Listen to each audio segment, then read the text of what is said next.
Recording in progress.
Good morning.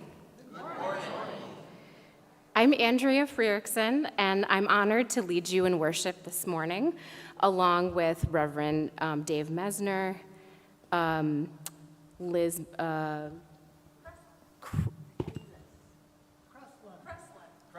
Kreslin, and all of you here today.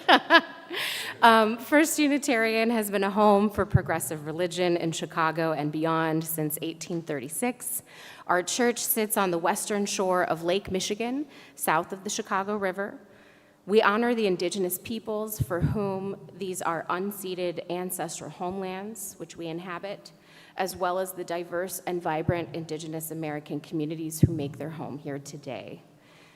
We are a Unitarian Universalist congregation, a community of children, youth, and adults, a people of many beliefs and traditions, bound not by the specific list of things we believe, but by the values we share and the mission to grow our souls and heal the world. Whether you just stepped into this church for the first time or for this 1,000th time, you are welcome here. Whether you believe in God some of the time, all of the time, or none of the time, you are welcome here. No matter your race or who you love or how much money you do or don't have, you are welcome here. We have some announcements. First off, let's see. Some of these events are listed in the list of September events that you can find at the table in the back. There's the Open Spark Youth Bagel Breakfast happening here at 11, is that right? At 11 a.m., and that's gonna be in the clubhouse, which is the cool new name for the youth room. Our second announcement is there's going to be a report to the congregation from First Use delegates to the Unitarian Universalist Association General Assembly. They will be facilitating a roundtable discussion, reporting back from GA, and that will be in Chris Moore Parlor at about 11:30. And then my last announcement is that directly after service today in the VOV library, which is that room right, he's pointing to it over there, right in the back, right. But this is for newcomers, so newcomers don't know what VOV is. There will be a newcomers meeting with Reverend Dave Mesner and Sam Evans today. And then Reverend Dave has some additional announcements.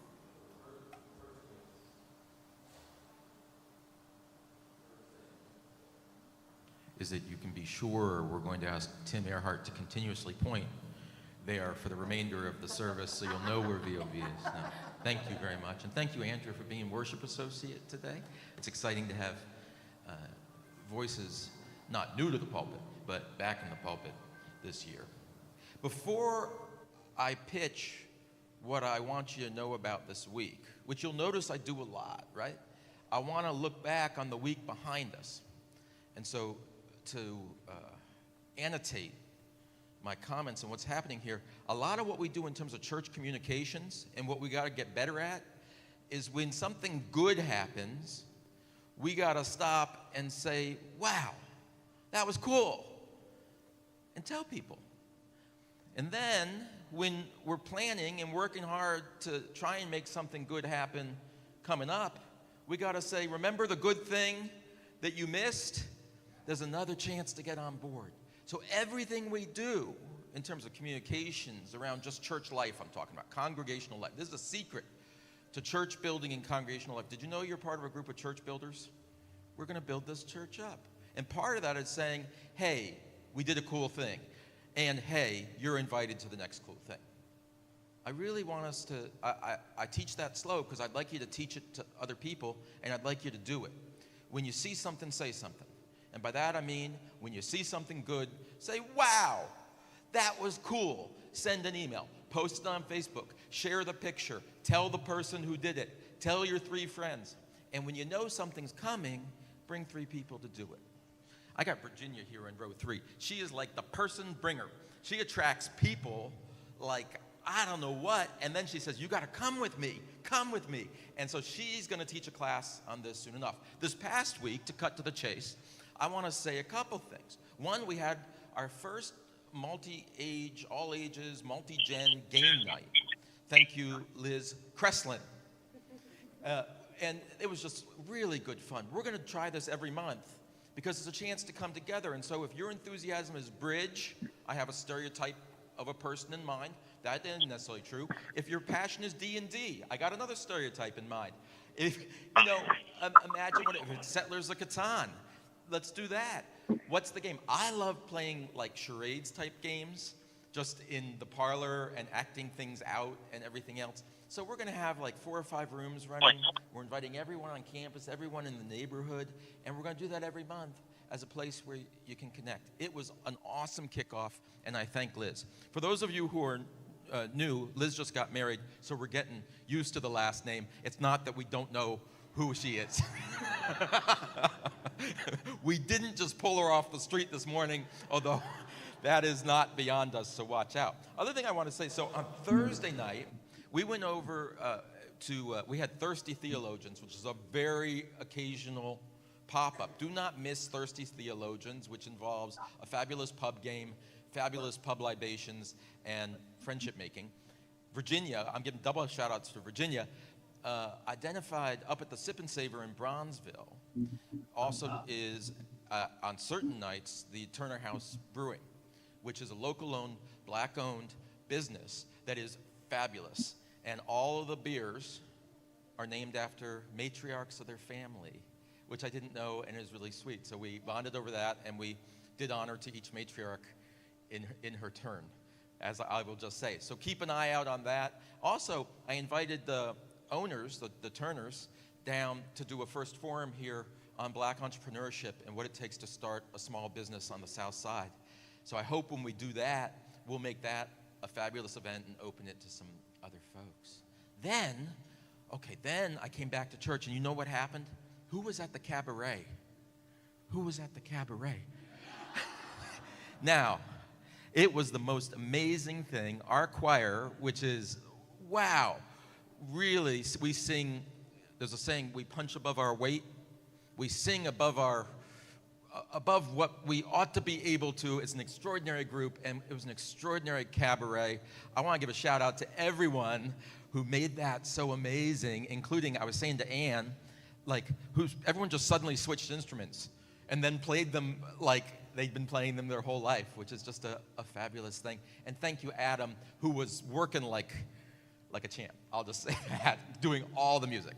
Okay, those were some amazing things of this past week. Now, this coming week, it's the first week of the month, which means that we're going to have our community meal on Wednesday. This is 6 o'clock, and we intentionally make it, we cook. So you can bring a side dish if you want. Some people are like, I can't bring a hot dish. What kind of church is it? It's not about that. It's about, you don't have to. We're going to go, the theme is Mexican, so I'm going to make chili, some too hot to eat, some they'll get eaten. Some with meat, some veg. And we're going to have a fabulous time. It's from 6 to 8. We'll sing some together. We do some table sharing. So if you come, do come, bring your friends, because we can scale it up. And tell me if you want to cook, lead a table, or help sing some music. Adam's going to be there, and we now have the Chris Moore piano in there. So I'd like to have more people and more involvement. Now, the next thing that's happening, and this is super important, on Saturday, this coming Saturday, we're going to have a Pathways to Membership gathering. This is the way into the membership, into the covenant of the church, and understanding that. And we would do it all the time. It's like, oh, they always have that. But we're a small place. So this is actually, it'll be with me, and it'll be with members of the team. And we take it very seriously, the entry to the church. If you feel like this is your home, and it's coming to be time, or you're discerning that, come on Saturday. It's from 10 to 2. We'll feed you. We'll show you where the bodies are buried, as they say, which means actually we'll take you on a tour of the crypt. We'll take you up to the tower. We'll take you places so you feel like this is your home. We'll talk a little bit about our journeys, yours, this church's, mine. We'll share that. 10 to 2. Okay, these are the important things this year about building the church. I'm going to circulate, because anyone know what ABC stands for? And what's that? Always be closing. Always be closing. I got 2 people in my Glenn Ross camp. I got Amos Biggers, who's actually a sales leader, in the back, and I got my music director, which is awesome. Always be closing. I'm closing right now by passing you a sign-up sheet to say I'm coming to supper, and if you want to help, and I'm coming on Saturday to enter into more deeply the life of this church. Joining is not compulsory at the end of that. But as I say, this is important because I'm going to gather people up, and we're going to make a focus on it.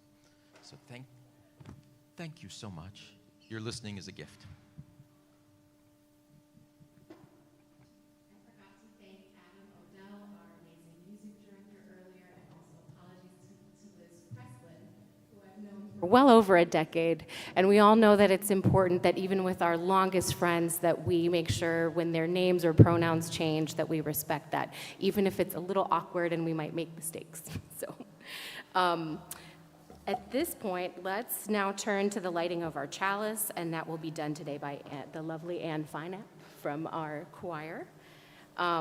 Please join me in the reading of our covenant, which is written on your program of service. Love is the spirit of this church, and service its law. This is our great covenant, to dwell together in peace, to seek the truth in love, and to help one another.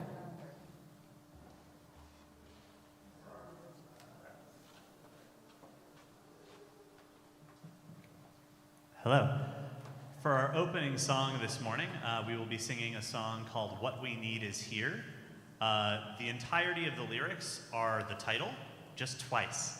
And so what I will do is I will sing it all the way through, and then when you see me do this, that means that it's your turn to sing along, and we'll sing it a few times. And so as you go, let it be a chance for you to learn it and sing along. My big thing is as we're learning these songs, it's kind of Bob Ross style, like there are no mistakes, only happy accidents. So I will sing first, and then you can join me. Please rise in body or spirit for the singing.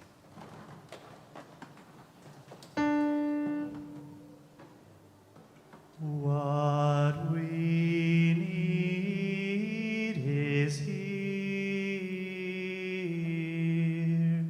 What we need is here.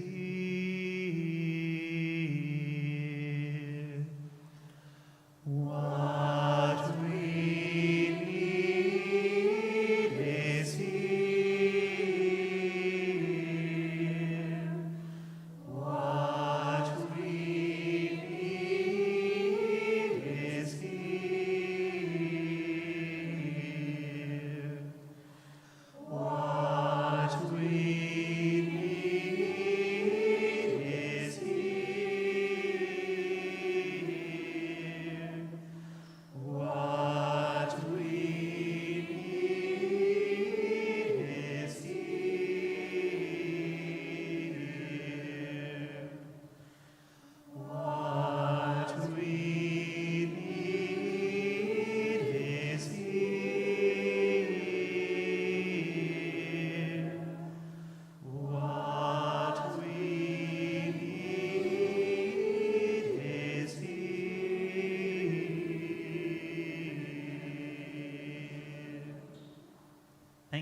be seated.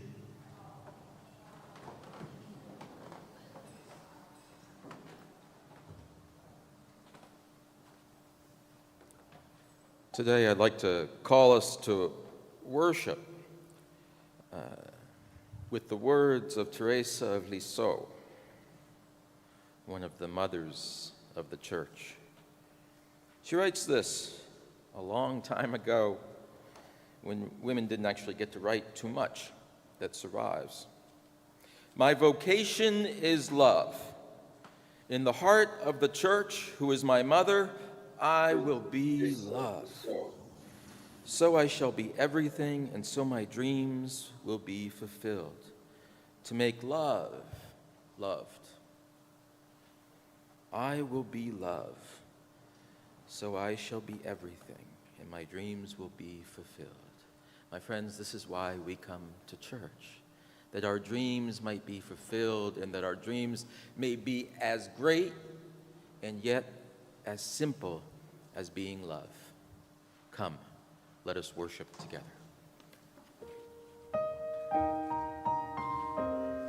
Our centering hymn is in the gray hymnal, number 128, For All That Is Our Life. That's number 128, the gray hymnal, For All That Is Our Life. Please stand in body or spirit.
At this point in our service, I would invite forward the young folks who would like to, and the young at heart who would like to come forward for our time for all ages.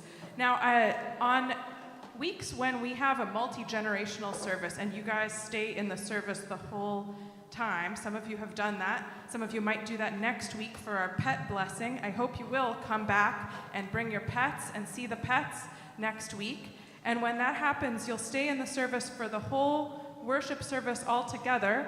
And when you do that, there's a part in the service kind of towards the middle where the ushers come forward and they have an important job. Does anybody know what that part of the service is towards the middle where the ushers do something?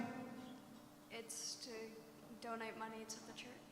Absolutely, the offertory, where we have an opportunity for folks to donate money to the church, which is an important job because that is one of the ways that we all come together to make this place go, right? There's a lot of ways we're the people who get to make this place go, and giving what we can during the offertory is one of the ways that we can do that. And so I have a question for you guys who are up here, and maybe for who is out there too.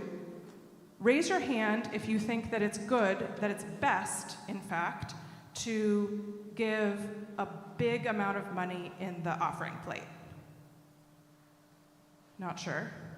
Okay, at least one person thinks that it might be best to give a big amount of money. Raise your hand if you think that it's best to give a small amount of money in the offering plate. Okay, we're not too sure. I think we're not sure. So I have a story about this.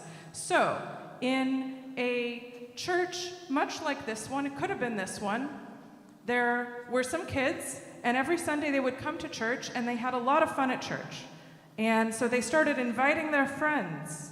They started inviting more and more friends to church each week, and they would have fun together until there were so many friends coming to the church that the classrooms where they would go play were getting real crowded.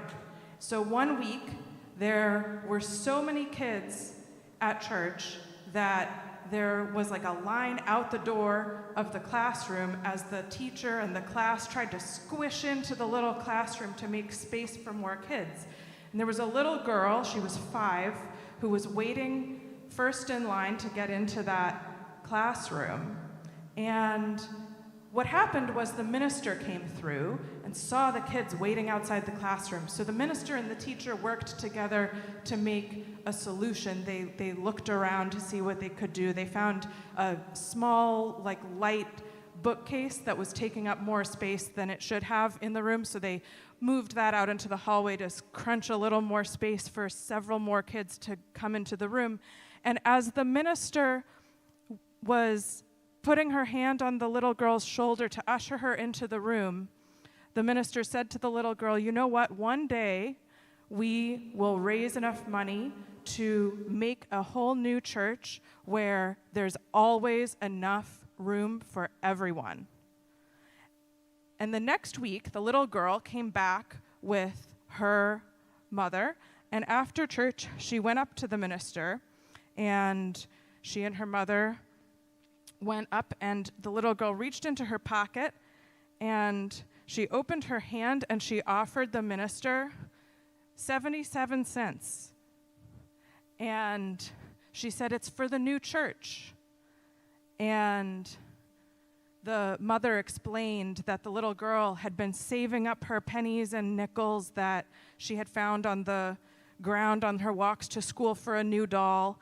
And the little girl, though, had been so inspired by what the minister said about making a church that was big enough for everybody that the little girl emptied out her piggy bank to contribute to that vision. And the minister was very, very touched. And the minister said, "Wow, thank you so much. Would it be okay if I shared your vision with the whole church?" And the little girl said, "Of course." So the next week, the minister told the people about this whole story, told them about the kids waiting outside the room, and about making space, and about how inspired the little girl was to bring her money that she had been saving up for a new toy. And that inspired the people in the church so much that they all gave what they could in the offering plate that week. Some of them gave a little bit, some of them gave a lot, but they all had the power to choose to participate and contribute to that vision of a place where there was room for everybody. So wherever we may be in that story, whether we are the little girl or a congregant or someone outside the building who didn't even get to come into the church yet, then we all have the power to choose what we get to do with the resources that we have, and we get the power to also bring new vision and be inspired by each other's visions. That's what I wish for you this week. And with that, we will sing our children to their religious education classes, and our worship will continue. I invite you to warmly greet your neighbor.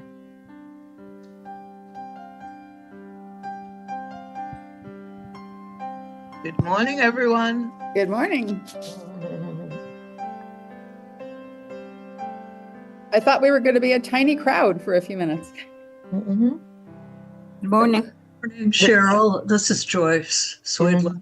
Hi, I don't Joy. know what I've done, but I can't even get my name on, but let alone my picture today. Anyway, I'm Oh. here. Well, we're happy. We see your name. Joyce Sweetland. Hi. We can see Hi, it. Lynn. Hi, Dolores. Hi, Leslie. Hi. And your picture was there before too, Joyce. Yeah. I know you all pretty much, Grace. and Hi there. and I can see you all perfectly well, but Oh, I don't know where I went. Oh, we see you. Oh, you absolutely. do? I see your name. I don't see your picture Oh, right you do? Okay, I can't even see that. So, now. okay, I don't know. Maybe after a week it will improve. And Stay hopeful. let's welcome Gloria back. Oh, thank you. Yes. Oh, Hi, hi, Gloria. Gloria. Hi, Yeah, Gloria. yeah. Hi. Okay. Good. And good to see you sitting up so strong, Lynn. Thank you.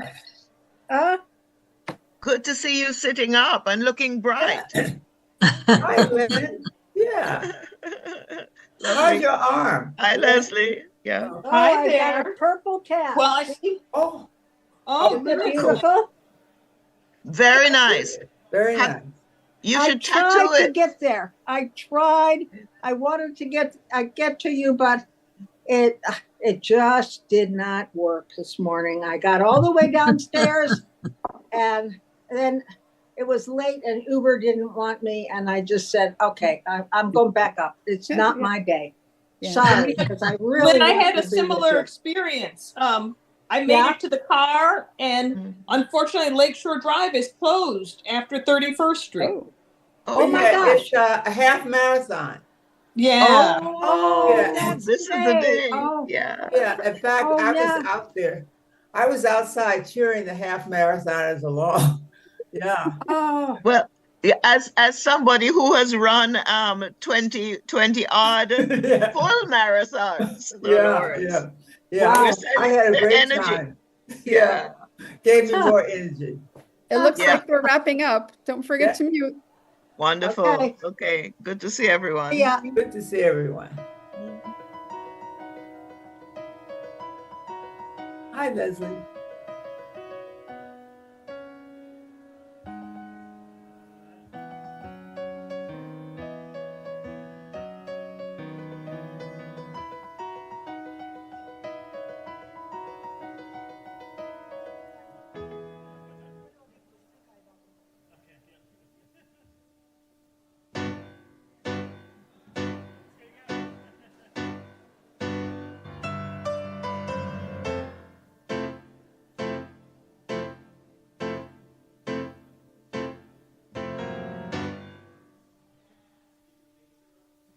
One day, I hope a different song will work.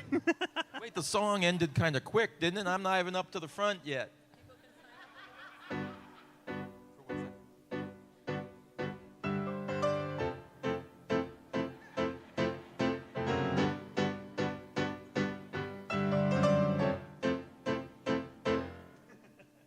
Cue Adam.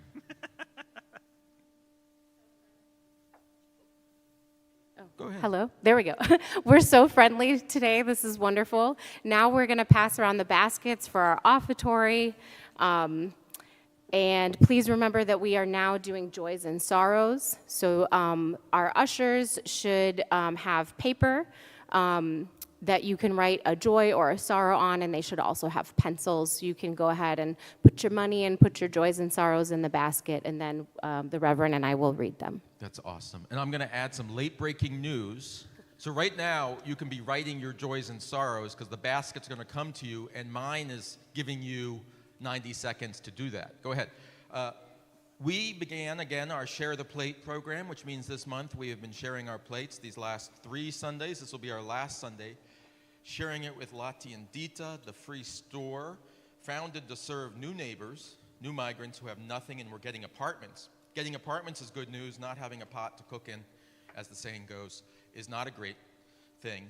So it has housewares and clothing for the kids and all kinds of things over on Michigan Avenue. We had a great time volunteering there. I want to give a shout out to all the new volunteers who came to Coppin. I also want to give the late breaking news, and then because Lynn sent it to me. So we have so far maybe about $750 collected that we'll be sharing with Coppin. And if we can make it to 1,000, they get 2 months' rent on us. So if you have the means, share today, and we'll keep that collaborative, totally grassroots, totally collaborative effort going. Thank you for your generosity.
We share our joys as well as our sorrows in this place because it's okay to be who we are and bring what we got. Let us begin in the place of joy. This is anonymous. Don't want to be identified with this joy. I am lucky to be happy and healthy at 82 going to be on the 3rd of October. Now, it's anonymous, but I'm going to hunt you down and wish you a happy birthday. So, yeah.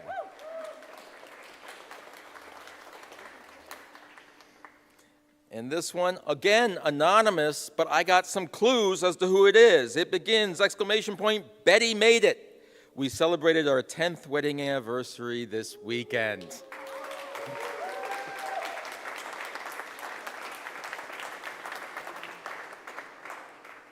Joy in the house. Another joy. I received the author's first copy, this is from Bobby Campbell, of Finley's book this week.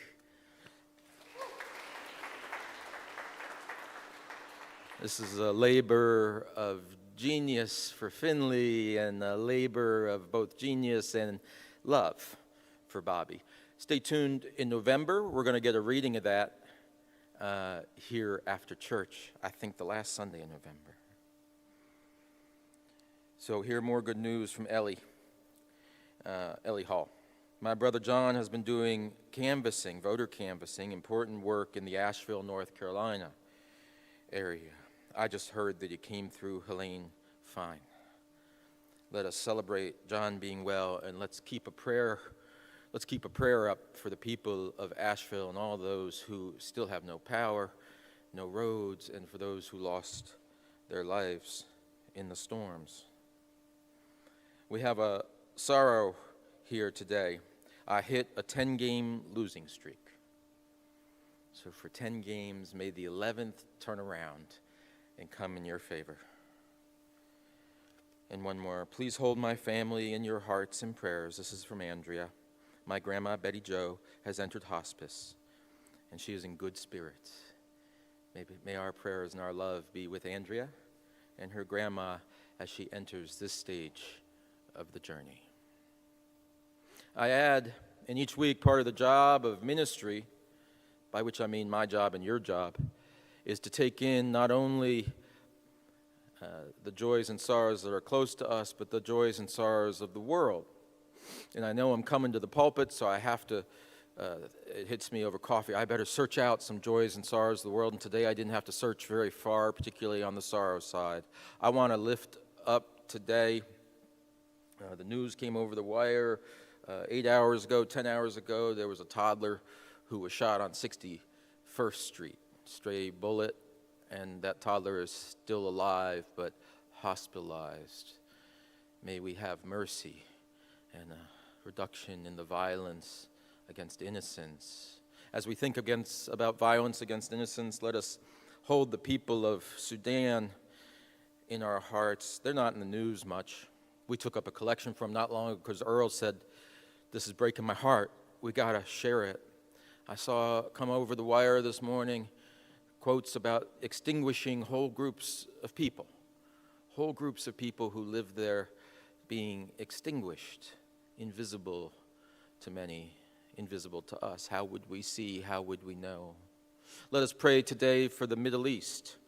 New war every day, not a new war, but new ways of war, new acts of war, new bombs falling on new children, and it breaks our hearts.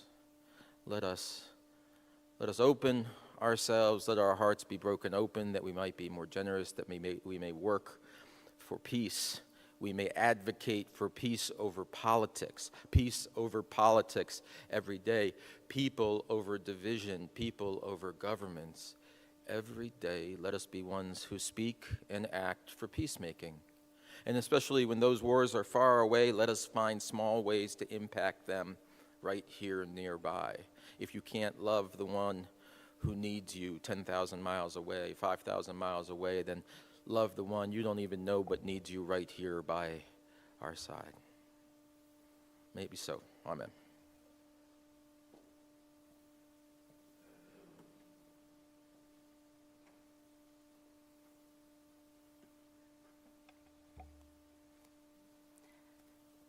Today's reading is an excerpt from Angela's Ashes by Frank McCourt. You have to study and learn so that you can make up your own mind. Stock your mind. Stock your mind. It is your house of treasure, and no one in the world can interfere with it. If you won the Irish sweepstakes and bought a house that needed furniture, would you fill it with bits and pieces of rubbish? Your mind is your house. And if you fill it with rubbish from the cinemas, it will rot in your head. You might be poor, your shoes might be broken, but your mind is a palace.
It's fascinating to me, the dynamic of those pieces of music which take your breath away in such a fashion that you don't clap, you know, and there's silence after it. And then other occasions, we leap up and we cheer, and I study that phenomenon.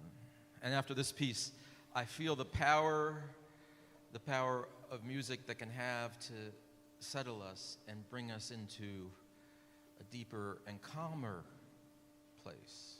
What a gift. What a gift. Today I'm preaching on, and in the backstory of this service, or in the hidden curriculum, I suppose, of both this service and our tradition, is this matter of poverty. And this idea of what it is and what it means to be poor. And the church is essentially, I want to suggest, an anti-poverty initiative. At its best. At its best, and I mean this for the last couple thousand years, the church is an antidote to impoverishment of different kinds. And on this day, I want to lift up those different kinds that are no doubt entangled, entwined, and connected to one another, but not the same thing. And I want to give due to material impoverishment in a place and in a pulpit where so often I'm focusing on the impoverishment of other kinds, right? Spiritual emptiness, the search for truth and meaning, the thirst for beauty and song in our lives. All of those things are kinds of poverty. Loneliness is a kind of poverty that we are rallying against. We are fighting in transgressive ways. And when I say transgressive, I mean transgressing the norms of society.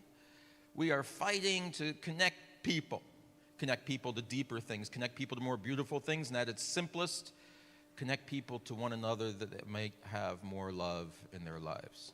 Okay, 9 times out of 10, that's what we're talking about in church and what I'm preaching to and the message of our religion.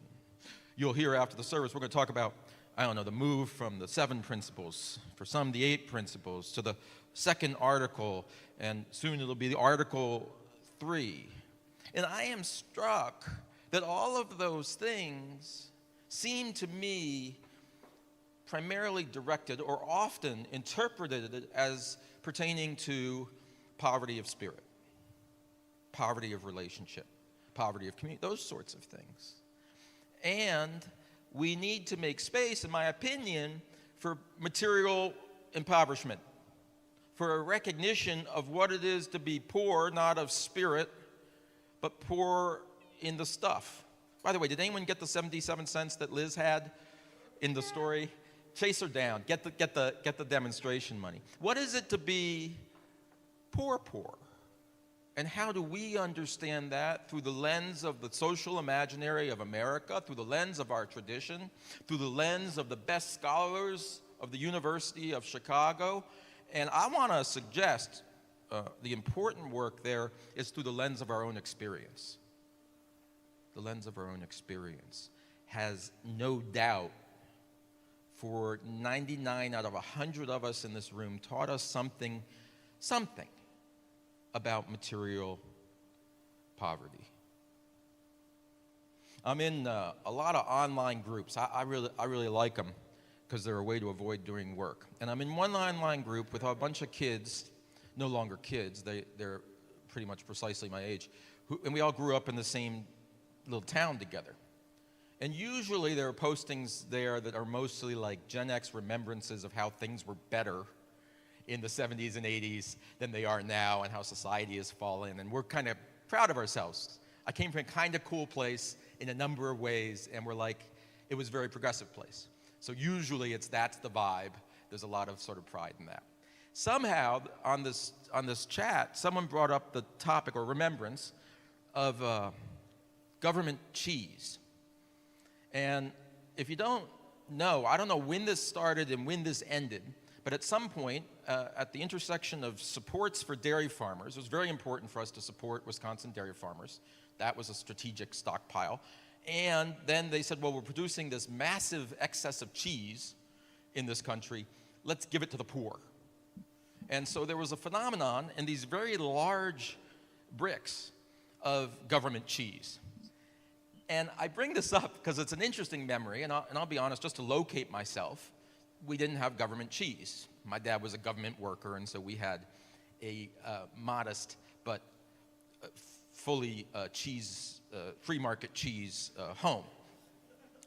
The thing I mean to call out here was the number of people who jumped in with remembrances of government cheese from my hometown. Not a one of whom I would have known was getting distribution of cheese back in the day.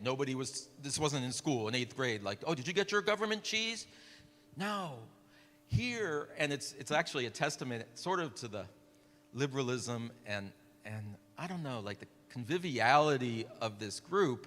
People were like, yes, I remember 5 years of that cursed cheese the government was sending us, and it was bad. It was like school cheese, I take it. And we're kind of like openly sharing that. And it occurred to me how little we know about those who, often sitting right next to us, are experiencing material deprivation. Material deprivation. We don't know. Because we keep it hidden. Because we've made poverty, I don't know into what. Not a disease. Because nowadays you post, I got COVID. And that you could actually catch. But rarely do we post, I'm poor. Keep that quiet. COVID you can know, poor, nobody wants to catch being poor from someone else? Do we still keep it a secret?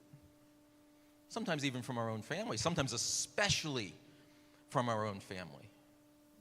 This is why I hope we have a turn to talk about material things. I don't think that that's the business of the world. Right? What was the song? Don't leave your worries at the door. Don't leave the world at the door. The radical move of Unitarianism, one of them, and I want us to hold on to our radicalism.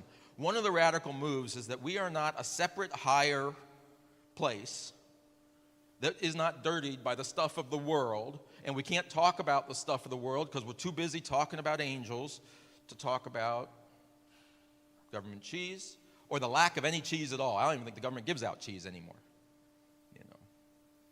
I was at a barbershop.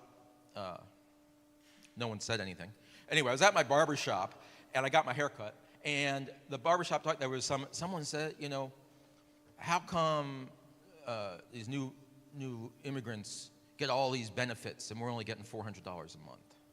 That's what someone said at the barbershop. Been sitting with that. What is it to show up and have nothing? That's why I'm sitting with Lati and Dita. It was moving to me to have people come in.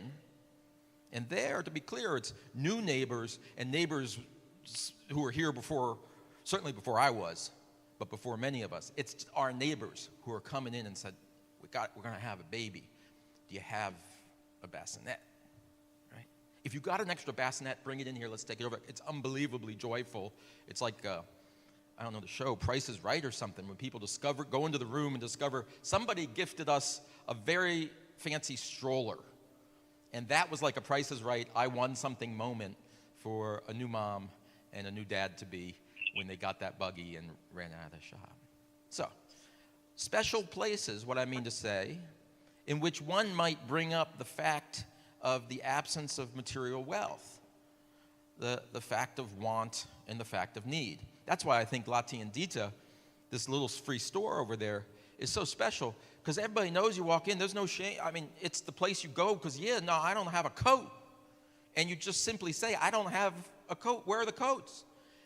And I don't know if people even say that here in church. Would you say if you didn't have a coat? Or did you keep it quiet? I hope this is a place where we just tell each other. It's one of these canopies of honesty and a kind of absence of shame. That's a weird thought, too. Meditate on that for a few minutes. I'd like 5 minutes of silence to think how cathedrals have a legacy of imposing shame, and how our little cathedral might be a piece of undoing that. Instead, it's a canopy of liberty. Once I talked about this as a nest. Think down here as a nest. Mark like that. I appreciate it. This is a nest where we're cultivating, we're nurturing, we're taking care. And this is a sheltering canopy. A place where it's okay to be. Okay to be free. Okay to be without shame. Okay to have wants. Okay to have needs. Okay to be imperfect. Right? I think it's why you called me. They said, model imperfection every week. Show them what good but not great looks like. That's the ministry, right? The day you're great, screw something up. Show them the broken parts. That's the job. That we might show each other when we're a little bit broken. We had an anonymous person said, I'm on a 10-game losing streak. Anyone relate to a 10-game losing streak? Anyone relate to a 10-year losing streak? Amen. Amen, my front row. Is there a place you can come and say, I play for the White Sox? Does anyone here play for the White Sox? We love you. We love you. Oh, I had the losingest season in professional baseball history. Oh, Lord. Have you ever had the losingest season in the history of every one of your Facebook friends? I have. And disconnect the account. Just shut it down. What does that say? Does it say, close your account? That's done. It's over. Well, this is a place that's okay. And let me go back to that theme. So if this is one of those canopies, my Facebook group with my friends 50 years ago, 40 years ago, we can tell the truth about, we were pretty poor back then, and I didn't have a members-only jacket. I did not. I'll say that. I was right. If you need to situate me, it's right between the kids with the government cheese and the kids with the members-only jackets. Couldn't have that, didn't have to have that. Okay, that's that spot in between. So now that's a safe space. I want to suggest that when you go to the free store, it's a safe space.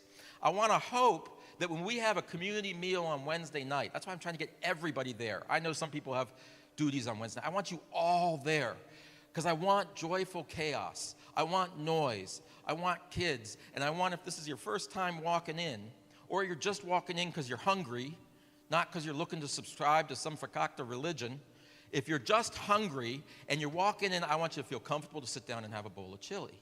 So I need all of you to come make the noise that makes the canopy a resoundingly safe place.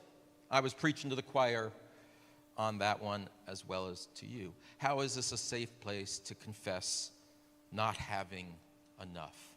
And I'm not talking about not having all we want, really, which is okay to have wants, but that almost gets back into the spiritual work. Oh, I had a whole list of potential readings for you today on the Christian tradition of how healthy it is to forgo all of your belongings and to walk freely. It's true. That's spiritual work. But when there is no food for dinner, one does not need to preach spiritual asceticism. That's an absurdity. Being impoverished and hungry is not a condition that calls for an ascetic instinct of acceptance, but instead is a call for a community instinct of caregiving. We don't use the word duty enough in church. We have duties and responsibilities. We have duties and responsibilities to each other. We have duties and responsibilities to ourselves. And I want to suggest that paramount among those duties, not encapsulated in the Ten Commandments, that's why we don't have that on the wall, we have a duty of care for ourselves and for each other, right? We rise to the duty of care, and we wrestle together with what that duty entails. What duty do we have to the people of Gaza? What duty do we have to the people of Woodlawn, for that matter? And the list goes on and on. I'm talking about with regard to material things, material safety, material wealth. And isn't it interesting how the amount of money you have correlates generally with how safe you are? That's funny. And I mean to thicken this problem, because it's as if at times we think not having enough just means you don't have enough cheese. Here's your cheese. You're good for the month. That's not it, because money is at the root of all these other goods that it ought not be linked to. Why would my inability to purchase a car mean that I also must be endangered when I walk the street? That doesn't make sense. Why would this inability to buy property also be linked to a deprivation of education or a different brand and strict process of justice, meaning the carceral system? All of these things in this country are sprout from, or at least formed by the influence of straight up cash money. That's what we need to untangle. The second thing we need to untangle, which I've been working on there when I talk about these canopies of freedom and shamelessness. Oh, that's a shameless church. That's what I want. I want a banner on there. We can say love, we can say kindness, but we can also just hang a banner that says shameless. Shameless. You tell people you go to the shameless church? I hope you do. I hope it's a place where, in addition to we taking the shame away, a kind of personal shame, we take a collective shame then, which is correlated with all kinds of things that not having money entails. I mean to name 3 of them relatively quickly and leave you with the idea. When the less money you have, the more you experience being hassled as you move around in this society. That's weird. No, that's totally normal. If you don't have a lot of money, it's going to take more time for you to do something. You're going to be stopped more often. You're going to be questioned more often. It's just true. So hassle costs go way up the less money you have. Also, the less money you have, it's not just about the cheese you have today, but your anticipation of the cheese you'll have a week from now. So you'll have a kind of anxious uncertainty when you don't have money. So we talk about this, I want to name that as precarity. So the first two, when you don't have money, the surcharge in our system is that you're going to feel anxious because your life is precarious. You don't know how it's going to be in a minute. And as you move around the world, everything is going to take 3 times as much. 3 times as much energy, 3 times as many friends, 3 times as much planning. That's a burden, and that's a weight. And the third in this triumvirate of costs that seem to have nothing to do with the poverty itself, meaning getting cheese to people. I'm stuck on cheese today. It could be something else. The base food, I'm going to make some beans this week. If it was all about distributing rice and beans, that would be the problem. The third thing is indignity. It's not just hassle, it's being made to feel embarrassed and ashamed. Special ticket in the lunch line. Special ticket in the lunch line that puts the kids with free lunch marked from the kids who don't get free lunch. That's why, I don't want to get political, that's why don't you give every kid free lunch in schools, and then no kid carries the strange ticket they have to give to the lunch lady. Kind of systems of liberation, which isn't just solving the distributive justice problem of how do we give everyone enough to eat. That is a tiny problem. How do we unburden those who have too little to eat of the anxiety of precarity, the costs of being hassled, and the lifelong pain of being denigrated for who we are? Okay. That's our project. Are to create systems under which people can move freely, live freely, and be nurtured. That's nest and canopy. In the spaces we enter, let it travel with us, that we are at ease. And when someone says, I don't have a coat, we say, let me show you to the coat rack. Although those are your coats that you hung when you came in, so we can't show them to that place. But I want this to be a church. This is my dream. This is and I had this experience. I pulled up in the alley. I won't say his name. I know his name, but he was trying to get the stuff from the dumpsters, right? Nice thing about Chicago, actually, is people work the alleys and make sure things get to where. But in this case, he was down in the dumpsters, and I was like, you want to come in? And we went and we raided the kitchen together and made him a sack. You know what I mean? Odds and ends of our last meal, of our catering. And that's it. I'd like this to be a place when someone comes and they say, this is all well and fine. I heard that 38-minute sermon. Good Lord. Is there a takeaway sack for me? I want this to be a place where there's always a takeaway sack. Always a takeaway sack. And you say, you know, actually what I could use is just enough to get groceries this week. Okay. Gift card from the MDF that you all fund. The MDF, is the Minister's Discretionary Fund. And people come and I say, I got a gift card. Michael, back in the day, hooked me up. Stack of gift cards from that. So you can take this, go get what you need. Because sometimes it's not just a peanut butter sandwich. Sometimes it's something else. I want this to be a church when it comes time to start school, and we just had that, and we missed it this year, but when we say, does anyone need school supplies, we got them set up. And the danger is, because we're a tiny gathered community, bless you, I love our tiny gathered community. Sometimes we, share some social location characteristics that mean our kids have school supplies. That might be the case. B, because people assume that's the case, the people who need a trapper keeper to start the year never speak up here. And C, and this is the one that keeps me up at night, if it's the kind of church where there isn't a whole table of school supplies, when it's time for CPS to start, the person who comes to try out the church says, oh, this isn't the church for me. Or, let me reverse it to a positive thing. A person who's just trying out church on that day and there are free school supplies, they must say, it's okay not to have a lot of material power here. I got other power, and this is the place that takes care of me. That's why we talked for a long time, and bless Sandra Rigsby, she's in the back, she leads the social justice team. And we said, we're going to open our free store once. We did a pop-up free store to make sure everyone has winter coats here in this place. There are more convenient places to distribute winter coats to the poor. We can drive to the poor neighborhood. Let's go visit. I had churches like that. We had to go to a whole other city.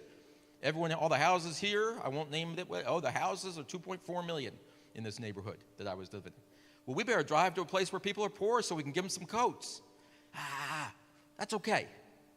That's okay. That's the government cheese strategy. I don't have that strategy. I have the canopy of welcome and the canopy of peace strategy. So the fact of coats being here is this is a house that welcomes those who don't have a coat. I'm going to leave that there. Because the dignity of being able to say, I don't have a coat and it's cold outside, oughtn't be stigmatized, oughtn't be that complicated, and we know where our hearts are and we know how many extra coats we got. So let's not make it just about that one thing, but that's a symbolic, theological act of the dignity of simply needing a coat. It's human.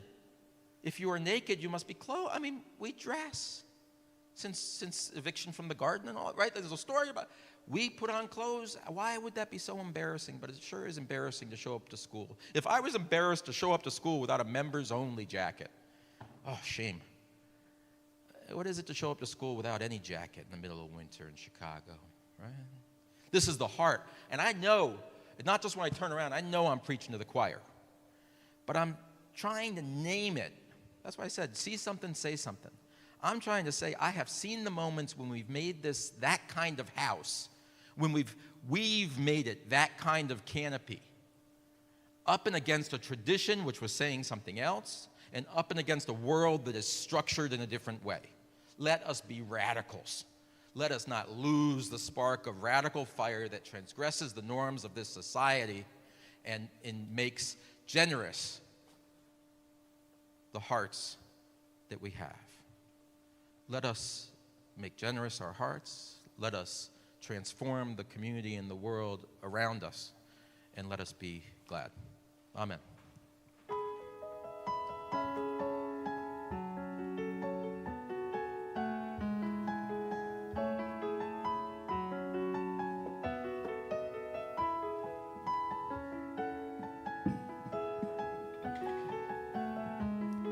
Today's closing hymn is 1064 in your blue hymnal, Blue Boat Home. That is Blue Boat Home, 1064 in the blue hymnal. Please rise in body or spirit.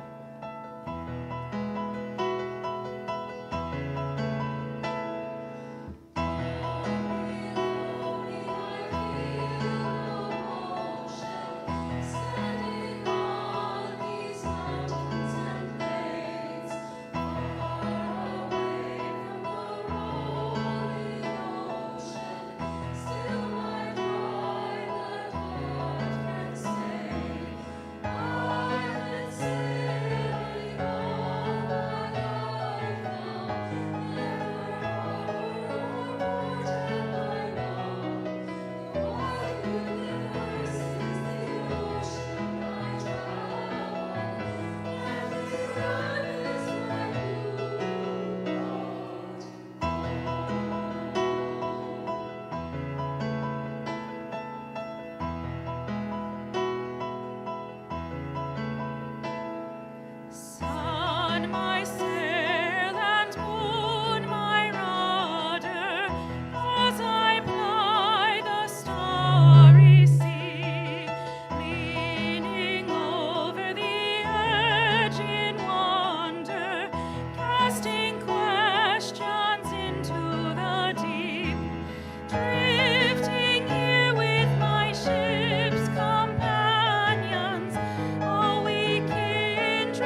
I invite you to take a hand if you feel so moved for a parting word together.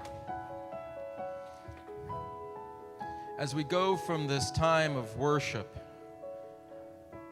may you be blessed. May you be blessed with wealth of all kinds beyond your wildest dreams. May you be blessed in those times of poverty that you know not rich, but full and well and loved. May you go from here knowing that you are full and well and loved. May you be blessed by the knowledge that you journey not alone. Go in peace, my friends. Amen.